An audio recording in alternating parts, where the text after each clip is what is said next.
Hi everybody, welcome to my programming stress-free program with help. And I'm Samantha Morgan, the director of the Adams Free Library. So here we go. Come on. There we go. Okay, so this is the program description that you would have found when you were looking at the conference. I'm going to help you plan programming that's not too stressful and how to get help with your programming so you don't feel like you have to do it all. This is especially important as it says for smaller libraries where the director does everything. I'm one of those directors that does everything and needs help from time to time. And the name doesn't imply it's going to be totally stress-free. There will be some times when you do feel a little bit of stress in planning a program, but hopefully this will help you get into a place where you don't feel so stressed out when you're planning. And I'm going to show you how to plan some awesome programs and what I have done in the past to do this.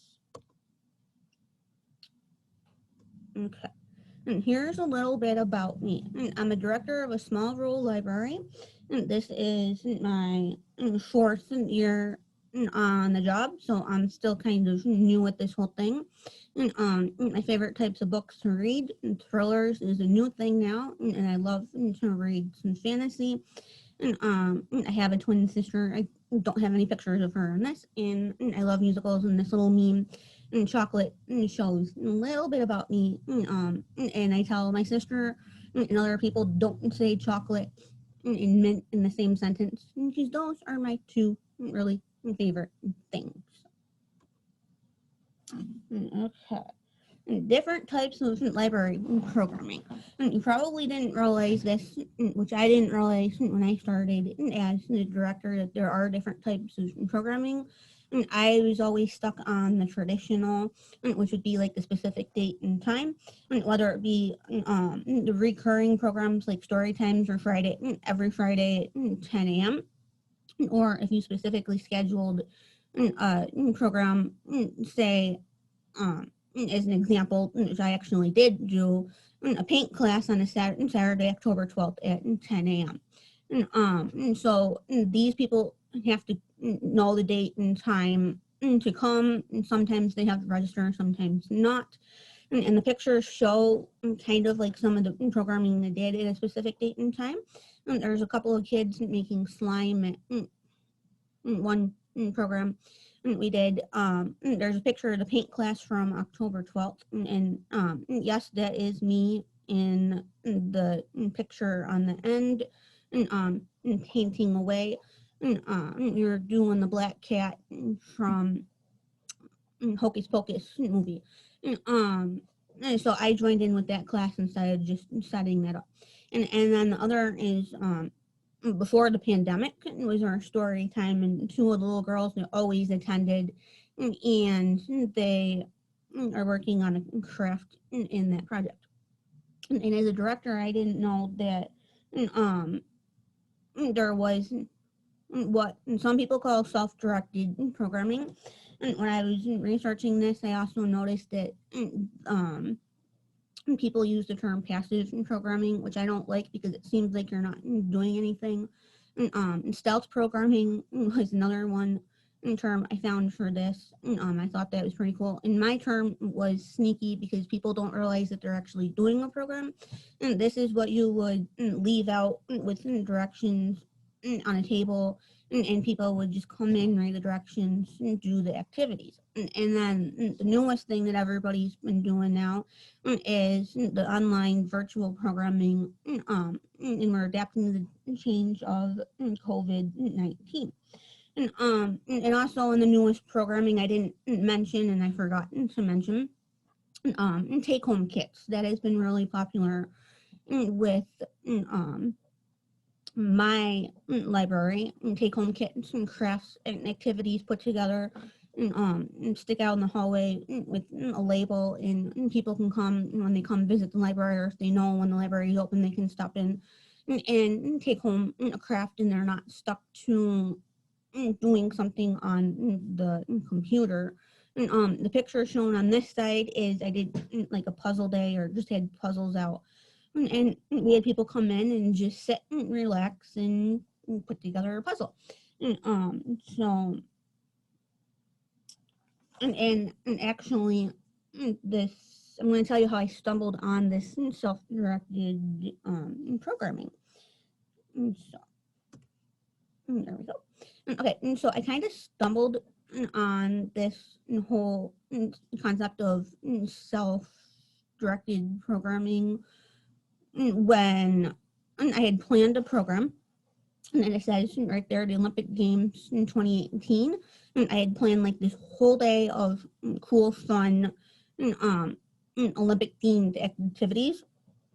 And I spent a lot of time researching and putting stuff together. And the day comes, and nobody came. And I was like really disappointed. And you can see from the pictures, there's like, I guess that would be the snowball toss, where and we had rings made out of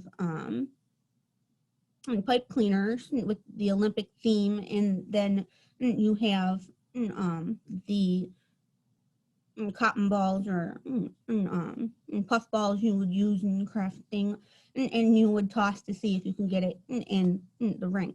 And so I had that one set up. The one in the hallway you can see is kind of like, I guess you would call it the ski jump activity. I don't remember the exact terms of it. And where you would roll a ping pong ball up and over the ramp that's there, and then try to get it into one of the containers. And each of the containers had a label to mark like the number of points. And I thought these were fun activities. I had them set out. It was all ready to go, and nobody came. And so what I ended up doing is I'm like, well, instead of putting all this away, I'm just going to leave it out on the table. And I had a table in the library and left it all out on the table with the directions. And one day people come in and they go, "What's this?" So I kind of explained it to them, and they go, "Oh." And so they took some of the activities and set them up and did it. And that's how I ended up um, having more than one session of this program, and had a few participations in it. So that's why I say it's a happy accident that this um came about. And the other picture on here I just wanted to explain is the pony beads. My sister actually a long time ago now had created the flags of different countries using the pony beads. And I had these like, this is just one section of them, and I had them like kind of hung throughout the library for this event. So that's how I ended up doing this. And I didn't realize when I first did it that it was considered self-directed programming, passive programming. And I like, as I said earlier, I like the team sneaky programming better, because it's like people are doing a program but they don't know they're doing a program. And I like this type of program because people are not set to a specific date and time. They can just come in and do it whenever we have it out. If you excuse me for a moment. Okay, next. Whoops. No. Here we go. Okay, so I wanted to explain about COVID-19 a little bit, and how this changed my perspective, so to say, on programming for the library. And so, like, this meme sums me up to a teen working from home when the library was shut down and I couldn't do anything. And me trying to remember if today is Saturday or maybe Tuesday. No, wait, it's Wednesday. Or whatever day of the week it was. I didn't know. I had no concept of time, like working from home, and it was very hard. So, and I say COVID-19 put a damper on my fun, because I had fun putting together the self-directed activities that patrons would do. when they would come in the library. And when the library was shut down, we didn't do any of that. We didn't know what to do. My assistant here at the library actually did story time programming, and like her kids helped, and their friends helped with other programming, as you can see um, on our YouTube page. And so if you just Adam search for Adams Free Library on YouTube, you will find like the stuff that we have put up there for that. We had to change tactics a little bit in this. We couldn't do the traditional programming. We still aren't doing in-person programming at the library because I'm so small that I can't do that type of programming in here. The space, we're connected to the fire hall at my library, and we would use that space for big programming, but we're not able to do that at this time, so we're not doing any in person. We're still doing take home kits and posting a little bit on YouTube and kind of sort of almost taking a break from programming at this point. And the take home kit, as I said earlier, I've been doing is just like a craft or a simple activity I would have had out in our maker space, excuse me, before COVID. Because before COVID, we had the maker space area where we would leave out a craft activity for patrons to come in and do, and we would have it out for a little while. But and I kind of do those now as a take-home kit. I have like a bag that I put everything in and the directions and put it out in the hallway for people to take. And I just took it, take everything one day at a time, even working from home. It was one day at a time. And I missed seeing all my library patrons and stuff. And I ended up creating my own fun after a while because the other picture here is the stuffed animals that some of the stuffed animals we had here at the library. And before COVID, and I brought them home, and my mom actually gave them a bath, and like she threw them in the washing machine. So she gave them a bath because they needed to be cleaned, and then I picked them up. And I was going to bring them back to the library, and then all of a sudden COVID hit, and so the animals kind of quarantined at home with me. And so I'm like, well, I can't just have the library animals sitting in a bag and just hanging out in the bag. So I was like, let me have some fun with this. So like every few days or whenever I felt like it, I take some of the animals out and put them doing like different activities, took a picture of it, and I would post it to our Facebook page during this time to let the kids see that our library animals were kind of having fun during our stay at home order. And this really helped me like rejuvenate and like keep my head on straight, I guess you would say. And so we had all of that to do. And so, and right now they're in the closet. I don't have them out yet. So they're just sitting in the closet right now. Oops. No, excuse me.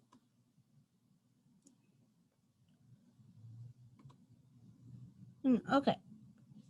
So here's how I got some help with my programming at the library. And we have a group of high school students who call themselves the community club. Excuse me. And I couldn't find the picture of them competing in the Clash Narrators competition. But here's a picture of our Clash in the Readers committee. The kids are in front that kind of helped started this whole community club. And there's three of them, again, in the bottom picture, actually, this past year, and helping with our Battle of the Books competition that we did. And so they've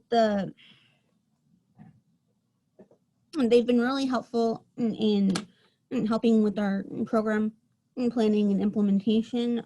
And so and here's why it got started in the first place. These kids that wanted to do, wanted to do something, and they had aged out of the Battle of the Books competition, and they came up with their parents' help, and talking to the teachers of what they can do that wasn't Battle of the Books, but was still a reading competition for the older kids, which we do 7th through 9th grade, and that was what became the Clash of the Readers. And so they competed for a couple of years, and then when they got to 10th grade, they became our committee members to help us plan it. And we didn't really have anything for teens at the library. And so doing this Clash of the Readers competition, we actually gave them something to do. And once they became committee members, they really helped us promote and recruit participants, and kids were more likely to sign up for the program when they knew kids were helping with it. Our committee members would email the groups asking where they were reading the books and giving them encouragement to read and stuff like that. And the teens just wanted to help in the community. And so not only were they our Clash of the Readers committee, they became our Battle of the Books committee. We decided to host a local battle for Battle of the Books last year, and then COVID hit, and the kids still wanted to compete, and so we turned it into an online event, and for the kids to do. And the teens actually read the questions and hosted the event, and I was in the background, kind of just ready to answer questions for it, and so it kind of grew from helping Clash of it grew from being just the Clash of the Raiders committee to helping us with the other programming. And so, and then they called themselves the community club, and they met for almost every week with my assistant here at the library to help us do stuff. They've been planning our Battle of the Books competition this year, and in our local system, we decided to cancel it due to COVID, and then me as the library decided to pick it up. And so we will be doing that online as well. Nobody will come in person, but the teens have been promoting it, and they will be hosting it again. And so, and sometimes they don't meet every week, but they've helped us clean up the signage at the library, and organize and participate. They help us do programming and all of that. And what this has actually led to in the library is now we have teen-led programming, and which we didn't have before. And they also help within the library, and we offer community service for the teens to complete for organizations that they are in school that need the community service hours. And it's been stress-free planning for me, because I get an idea and I just say, hey, would the kids want to do this? Or if they have an idea, they bring the idea to me, and then I okay if I think it would be a good program, and we would figure out how to get this accomplished.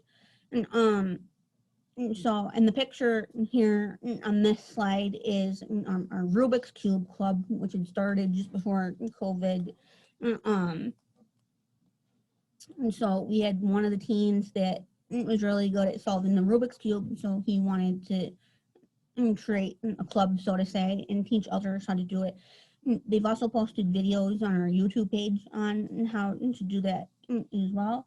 And having the kids be able to do the programming has been monkey lifted off my back, so to say, on this, because I've been able to focus on running behind the scenes and all the stuff I have to do as director, as opposed to trying to do all that and do the programming. So if you need help, ask the teens, see if they want to lead something. They will be very helpful to you in that. Okay, so here's my last slide for the program.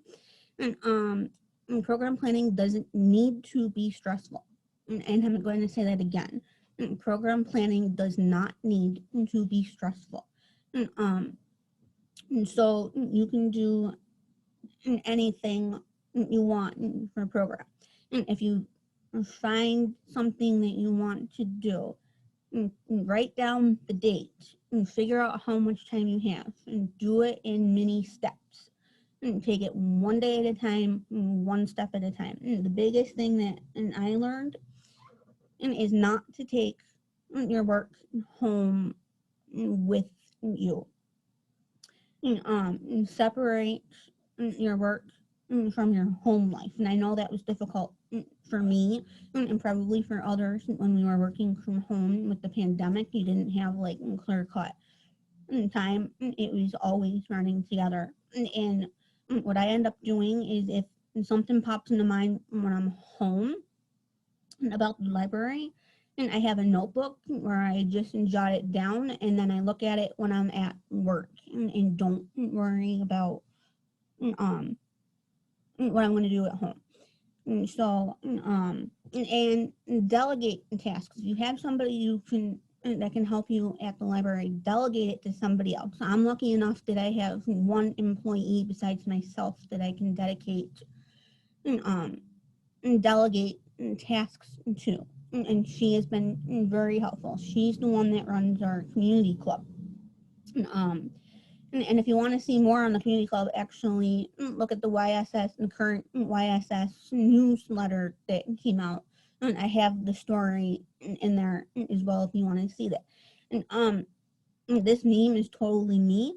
I could clean my apartment, or I could watch Doctor Who. You can apply it into like anything. I could do library programming, or I could do this.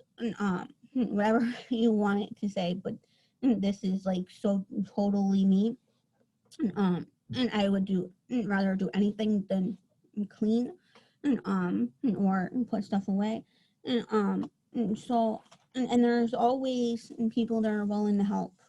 You just have to find and ask them. And if you are doing some work at home, give yourself a break.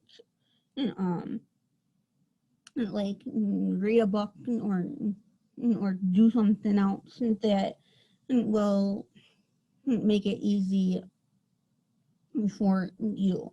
And so, whoops, excuse me.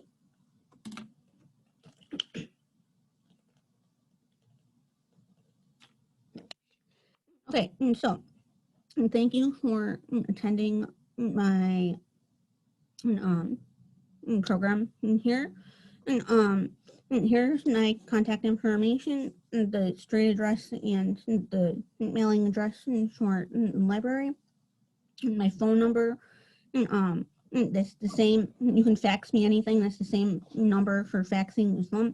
And my website address that you can reach me at. And there's two email addresses. My personal email is smorgan@ncls.org, or the library email address, which I answer more than a personal one. But if you need to get in contact me or have any questions, feel free to ask.